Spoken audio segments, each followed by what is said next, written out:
Well, good afternoon, everyone.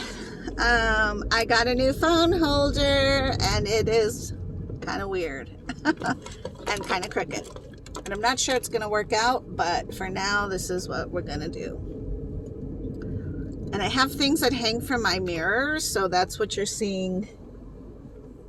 That might interfere. There we go.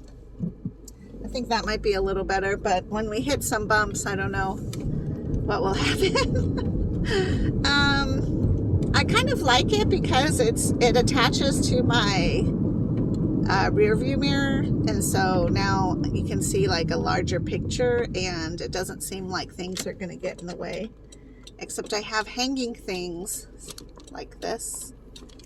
Oh, there we go, like that might interfere, but that should be okay, I guess. Maybe. I might have to take those things down. Anyways, I am leaving DaVita. It was a nice appointment.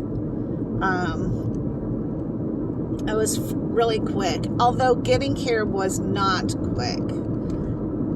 I think I hit every single red light on the way, and I also, I want to say it took at least 45 minutes to get here, so I was a little late, which was terrible.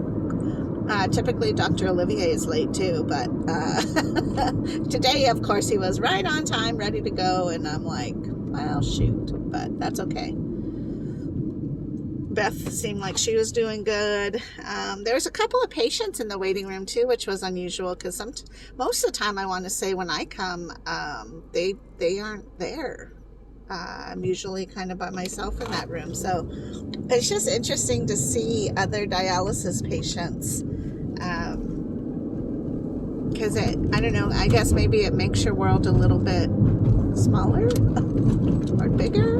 I don't know. Yesterday, Ben and I went down to Bisbee. That was fun. He and I decided that we would do that because Donnie has a gig tomorrow, and it would be too much to try to go down on either Saturday or Sunday to Bisbee because, sorry, hold on. This road is horrific. I don't understand why they don't fix it. Or why do roads get so terrible? Maybe that's the question. Bisbee is about 2 hours away-ish, maybe an hour and 45. I don't know, but it does take a little bit to get there, and it, you know, to go round trip, you're looking at quite a bit of time, and then to be able to spend time there and feel like you're not rushed to visit, and you know. So, anyhow, whoa, that did change. Let's see what that is. Oh, okay. Hold on. Is that better? There we go. So I didn't want to feel like a huge giant rush kind of situation, so that's why we decided just to go down and back yesterday because we had all day to spend. So that was fun, but it was also kind of warm. Everybody's warming up. I think Bisbee was at like 90 or something, and today we're supposed to be at 102. Gross. It makes me grumpy.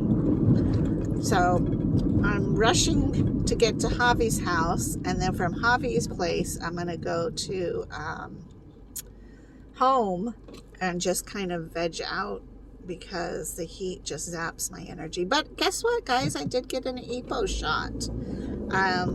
So I know that has got to have something to do with me being so tired, because I got an iron shot, so that's always going to help. And then I just need to be able to have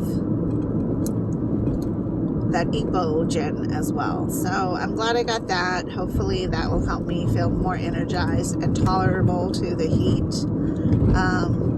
I am thankful, actually, though, that we have not gotten a lot of hot heat. Like, usually we're 102 could have already happened like last year, but it hasn't. So this is our first week of a good solid triple digits.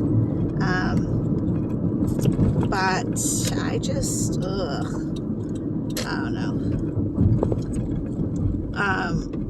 So like I said, Donnie has a gig tomorrow for Juneteenth, which I honestly didn't even know what Juneteenth was.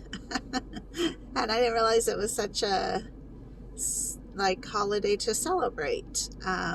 So anyways, a friend of ours is having a big party and stuff, so that's where we'll be tomorrow. And Sunday, of course, is Father's Day and the Jam, and so I didn't want to have to, it would have been nice to run down to Bisbee, but again, to go that way and then come back on a Sunday afternoon kind of thing, it was just too much. So, but Ben did get to see Grandpa, and that's always good. Trying to think what else. It's not been too exciting around my hood lately. I'm excited to see Charlie again after our other day where I had to teach him no. That was sad. But I don't know, something about your little grandchild's baby tears is just heartbreaking. It's not, I don't know, like your kid's crying, you're like, why are you crying? Or, you know, I mean, maybe not like that, but it's just different. And then when the little one cries, you're like, I'm so sorry. What do you want? You can have anything. Don't you cry one tear. That was really hard. But at the same time, I think it's important that kids learn no and boundaries. And yes, it's safe to express your feelings, but you're not the adult I am. It's a very delicate balance, I believe. And I think if you sway too far in either direction, that's not healthy. So I'll see. I don't know. You know, I definitely have a structure that I have dealt with in regards to my place. Like, if you're going to come over, ask if you can get the toys out.